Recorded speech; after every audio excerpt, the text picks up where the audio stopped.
Desde pequeño, aprendí a no hacer ciertas preguntas. Mi madre me crió sola. Desde que tengo uso de razón, ella fue mi mundo entero. Madre, padre, amiga, guía. Me enseñó a leer, a montar en bicicleta, a cocinar pasta con mantequilla cuando no alcanzaba para más.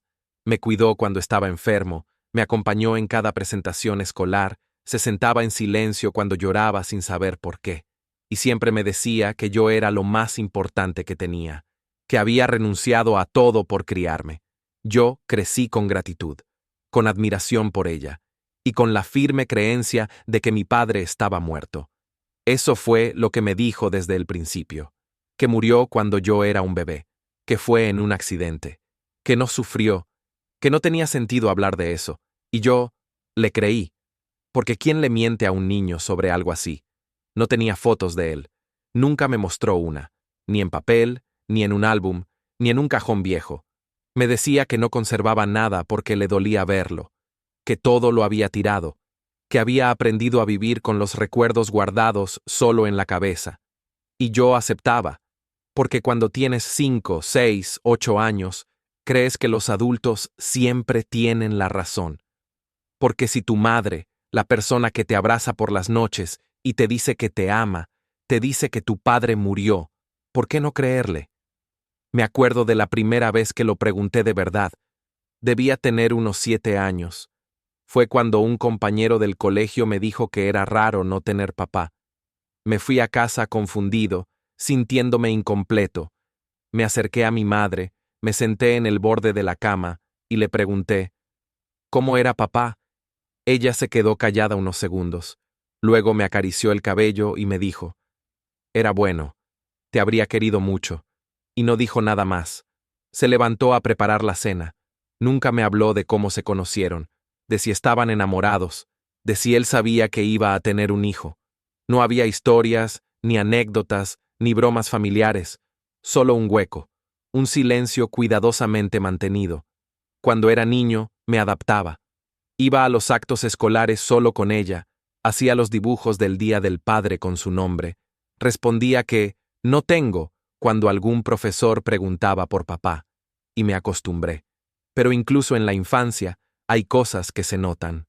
Recuerdo una vez, a los 9, que encontré en el fondo del placard una caja con papeles viejos. No la abrí, solo la miré.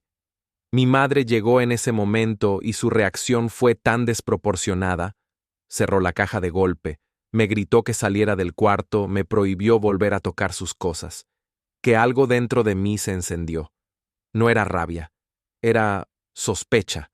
A los 10 años, en un cumpleaños, una vecina se le acercó y dijo, tenía los ojos igualitos a Roberto. Mi madre palideció. Le pidió que no dijera esas cosas delante mío. Yo fingí no haber escuchado, pero recordé ese nombre, Roberto.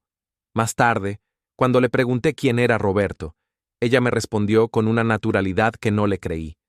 Un compañero de trabajo que se fue hace años. Lo solté, pero me quedó grabado. La escuela primaria fue más o menos tranquila. Tenía amigos, sacaba buenas notas, pero cada tanto sentía esa falta como un pinchazo leve pero constante. Ver a los padres de mis compañeros acompañarlos, jugar con ellos, levantarlos en brazos. Todo eso era como ver un idioma que no conocía. Pero me decía que no necesitaba eso, que mi madre era suficiente, que ella hacía el trabajo de 2 personas. Y no lo dudaba, porque era verdad. Y sin embargo, cada noche que me quedaba despierto después de que ella apagara la luz, me preguntaba en silencio, ¿quién fue mi padre? ¿Realmente murió? ¿Me habría querido? No tenía respuestas, solo una historia repetida muchas veces, y una promesa silenciosa que me hice a mí mismo. Algún día, cuando sea grande, voy a saber la verdad. Solo que no imaginaba cuánto iba a doler descubrirla. Los años de adolescencia trajeron muchas cosas: rebeldía, preguntas nuevas, independencia y una necesidad profunda de entender quién era yo más allá de lo que me habían contado. A los 14, tuve que hacer un árbol genealógico para la clase de historia. Teníamos que llenar nombres, fechas, relaciones familiares. Cuando le pregunté a mi madre por los datos de mi padre, solo me dio su nombre, Roberto. Ninguna fecha, ningún apellido materno, ninguna foto. Me dijo que no valía la pena llenar ese lado del árbol, que él no estuvo, así que no importaba. Discutimos por eso. Por primera vez, sentí que había algo injusto en cómo me ocultaba información. Yo no pedía detalles morbosos, ni quería revivir su dolor. Solo necesitaba saber algo, lo que fuera. Pero su rostro se endureció y me dijo, «Tú no sabes lo que fue. No entiendes», y cerró la conversación. A partir de ese día, empecé a fijarme en los vacíos. En casa no había nada que pudiera pertenecer a otro adulto masculino. Ni un libro con dedicatoria, ni una prenda olvidada, ni una carta. Todo en casa estaba cuidadosamente curado para borrar cualquier rastro de él. Era como si hubiese sido editado fuera de nuestra historia. Pero el problema con los silencios es que, a veces, suenan más fuerte que las palabras. A los 15, empecé a buscar por mi cuenta. Internet es una herramienta poderosa, incluso para adolescentes sin experiencia. Busqué Roberto más el apellido de mi madre. Probé combinaciones, fechas aproximadas. Quería encontrar una noticia, una necrológica, cualquier registro de su supuesta muerte. No encontré nada. Le pregunté directamente si sabía en qué cementerio estaba enterrado. Me miró fijamente. Luego se levantó sin responder.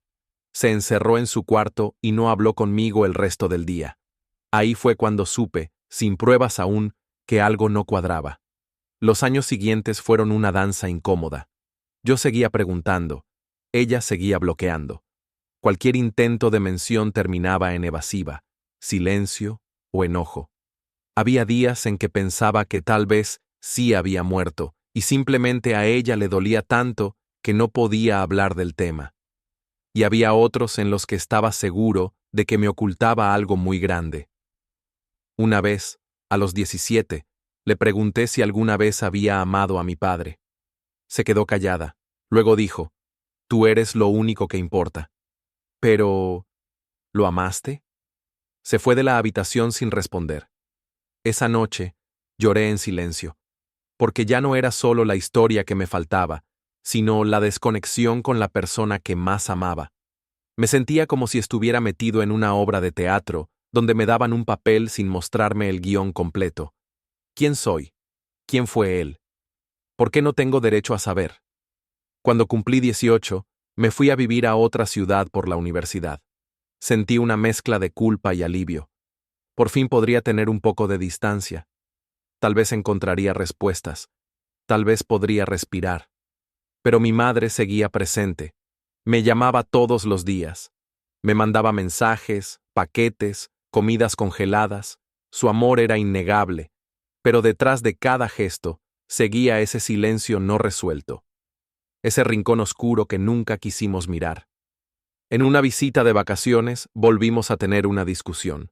Le pregunté si alguna vez me había mentido sobre mi padre, si podía jurarme que todo lo que me había dicho era cierto. Ella no respondió. Me miró con los ojos llenos de agua y dijo, «A veces, lo que se hace con amor también puede doler». ¿Y mentirme fue con amor? Fue con miedo. Esa frase me persiguió por semanas. Con miedo. ¿A qué le tenía tanto miedo mi madre como para sostener una mentira durante casi 2 décadas? Y entonces, una nueva idea empezó a tomar forma. ¿Qué tal si mi padre no estaba muerto? ¿Qué tal si todo era una historia creada para proteger algo o a alguien? No sabía qué hacer con eso. Pero lo que sí sabía era que ya no podía seguir viviendo con preguntas sin responder y que algún día encontraría la forma de llegar a la verdad, fuera como fuera. La verdad no siempre aparece como una gran revelación. A veces se filtra lentamente, en pequeños detalles, en cosas que antes no notabas pero que ahora cobran un nuevo significado. Fue en una de esas visitas de regreso a casa, a los 25 años, cuando pasó. Mi madre se estaba recuperando de una operación menor. Le habían extirpado un quiste en la pierna y necesitaba reposo, así que fui a cuidarla unos días. Me hospedé en mi antiguo cuarto, que estaba casi intacto. La misma cama, los mismos libros, Los mismos pósters ya medio despegados de las paredes. Una tarde, mientras ella dormía, decidí ordenar un poco el cuarto de servicio. Era ese espacio donde se guardaban cosas viejas, herramientas, cajas con papeles. Lo abrí por costumbre, sin ninguna intención oculta, pero algo me detuvo. Una caja, de madera oscura, polvorienta, cerrada con un broche de metal antiguo. No estaba escondida, pero parecía colocada con cuidado detrás de otras cosas. La tomé. Pesaba bastante. La llevé a mi habitación. Me quedé un rato sentado mirándola, dudando. ¿Tenía derecho a abrirla? ¿Y si era algo privado? Pero mi corazón latía con fuerza. Había algo ahí. Lo sabía. Y esta vez no pensaba dejar pasar la oportunidad. La abrí. Dentro, encontré un montón de sobres viejos, bien guardados. Cartas. Decenas. Quizá más. Todas estaban dirigidas a mi madre. Algunas tenían mi nombre en el encabezado. La caligrafía era masculina, cuidada. Firmadas todas igual. Roberto. Mi padre. Mi respiración se volvió errática. Mis manos temblaban. Empecé a leer. La primera carta era de cuando yo tenía 1 año y medio. Le pedía perdón por haber desaparecido, por haber sido cobarde, por no saber cómo lidiar con la paternidad. Decía que lo había pensado mucho, que había madurado, que quería conocerme, que estaba dispuesto a asumir su rol. Otra carta, meses después, decía que ella no le respondía, que entendía su enojo, pero que no podía vivir sin saber de mí, que cada día pensaba en mi cara, que había soñado que me abrazaba. Las cartas seguían, una tras otra, una por año, a veces dos, algunas largas, otras breves, todas llenas de nostalgia, de dolor, de arrepentimiento y de amor. Me hablaba a mí también. Me decía que esperaba que fuera feliz, que algún día supiera que, aunque ausente, él nunca me dejó de pensar. También había fotos. Una de mi madre embarazada, sonriendo tímidamente a la cámara. Otra de mí, de bebé, dormido en una cuna. Varias más, en distintas etapas de mi infancia. En una, estoy en una obra escolar, disfrazado de árbol. En otra, jugando fútbol en el parque. En otra, saliendo del colegio. ¿Cómo las tenía? Eran claramente tomadas a distancia, con zoom, desde un auto, desde una esquina, fotos clandestinas, me espiaba, me seguía, me observaba crecer desde lejos, sentí una punzada de rabia. ¿Por qué no se acercó? ¿Por qué no luchó más? Pero también pensé, ¿y si sí lo intentó? ¿Y si fue mi madre quien lo mantuvo lejos? Amaneció y no había dormido. Había leído más de 30 cartas. Estaba aturdido. Fui a la cocina, preparé café y esperé que se despertara. Cuando salió de su cuarto y me vio sentado en la mesa con la caja abierta, se congeló. No dijo nada. Solo se sentó frente a mí, lenta, cansada, en silencio. ¿Por qué me mentiste? Sus ojos se llenaron de lágrimas. Su voz apenas salió. Porque tenía miedo. ¿Miedo a qué? A que lo quisieras más que a mí, a perderte, a revivir todo ese dolor, a que él te decepcionara, a que se repitiera la historia. Me quitaste el derecho a decidir. Lo sé. Nos quedamos ahí, sin gritos, sin reproches, solo con la pesada presencia de una verdad que había sido enterrada durante 25 años. La conversación que vino después fue larga, dolorosa, pero necesaria. Me contó su versión. Que cuando le dijo a Roberto que estaba embarazada, él desapareció. Que volvió meses después, pero ya era tarde. Que ella había decidido que era mejor criarme sola. Que no quería que entrara y saliera de mi vida. Que cuando él insistió, ella cortó todo contacto. Y cuando vio que él seguía escribiendo, guardó las cartas. Porque no podía destruirlas. Pero tampoco podía leerlas sin quebrarse. Te amo, me dijo.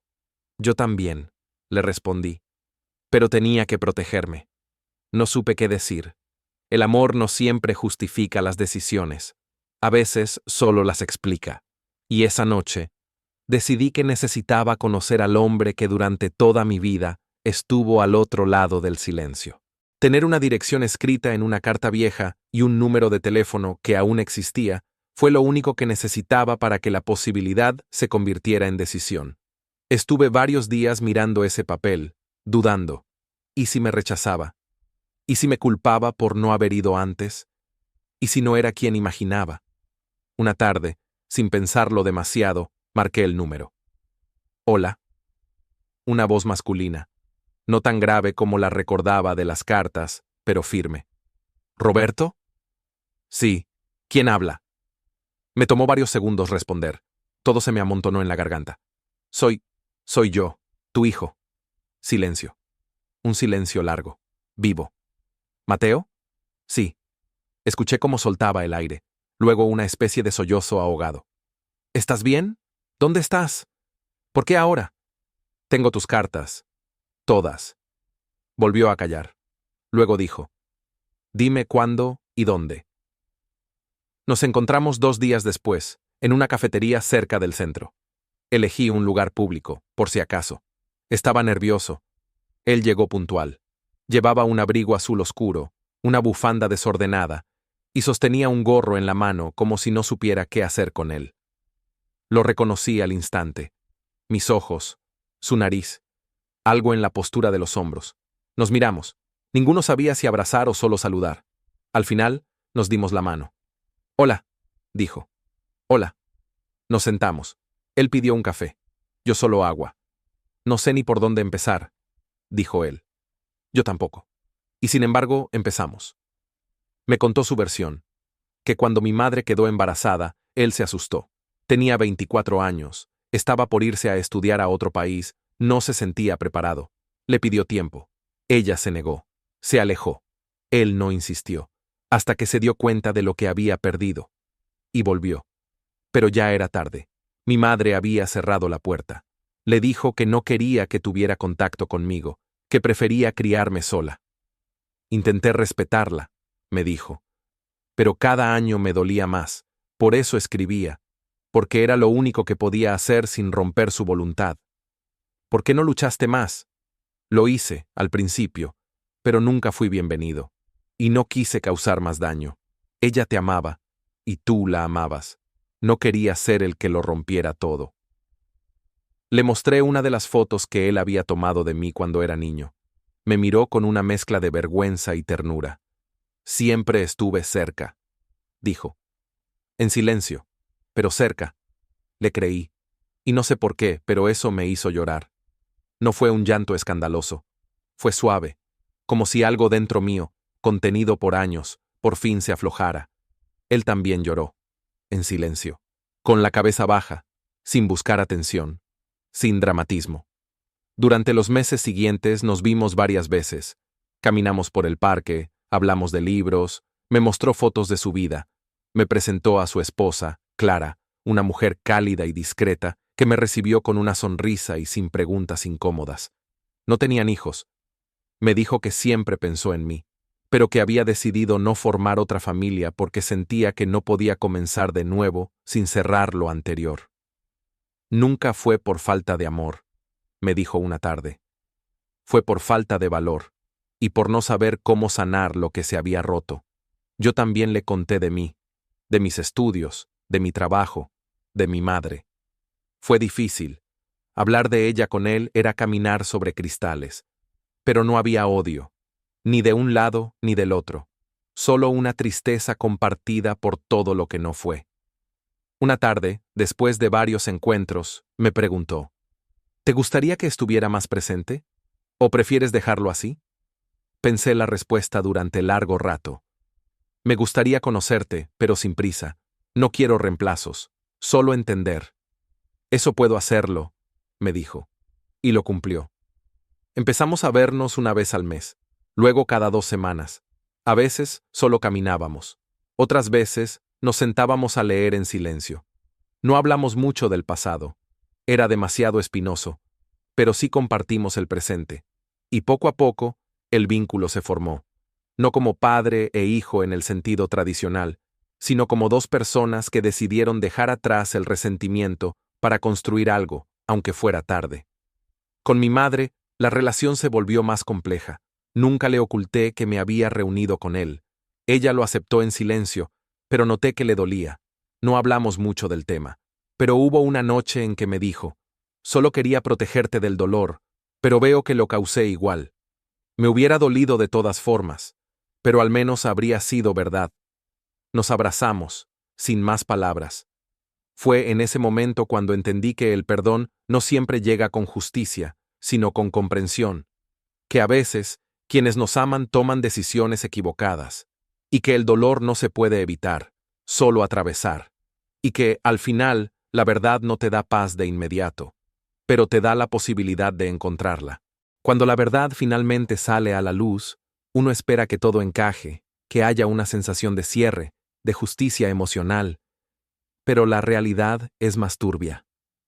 Saber la verdad sobre mi padre no arregló nada de inmediato, no llenó el vacío de los años sin él, no borró el dolor ni reconstruyó los cumpleaños, los partidos de fútbol, las preguntas sin respuesta. Tampoco destruyó a mi madre, como yo había temido, pero sí transformó la forma en la que la veía. Antes, ella era mi faro, mi certeza, la única figura constante. Después, era humana, dolorosamente humana, capaz de amar y de proteger con ferocidad, pero también capaz de mentir, capaz de decidir por otro, capaz de equivocarse. Y lo mismo con mi padre.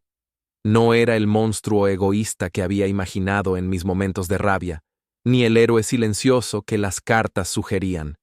Era un hombre que se había equivocado mucho, que huyó, que se arrepintió, que hizo lo poco que supo hacer con las herramientas que tenía, y que cargaba con la culpa como una mochila invisible. Durante los siguientes meses, todo fue un proceso. Reaprender a confiar en mi madre fue lento. Empezamos a vernos con menos frecuencia. Ya no pasaba cada fin de semana en su casa. A veces hablábamos por teléfono, otras veces no. No fue un castigo, fue una necesidad. Tenía que encontrar un nuevo lugar para ella en mi vida, uno que reconociera su amor, pero también su error. Con mi padre, el vínculo se fue fortaleciendo. Compartimos muchas cosas. Me contó historias de su juventud, de sus errores, de sus pérdidas. Yo también le conté los míos. No intentamos simular una relación que nunca tuvimos. Solo nos permitimos ser honestos, sin pretensiones. Una vez, me llevó a su antiguo taller. Era un lugar polvoriento, lleno de herramientas, fotos enmarcadas y una radio vieja que todavía funcionaba.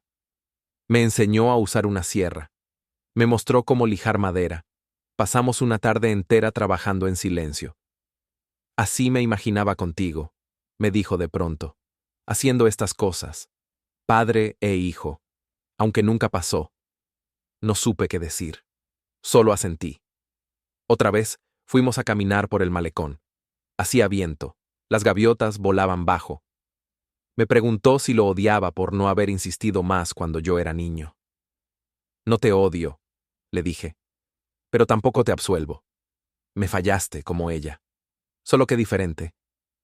¿Y eso te permite seguir?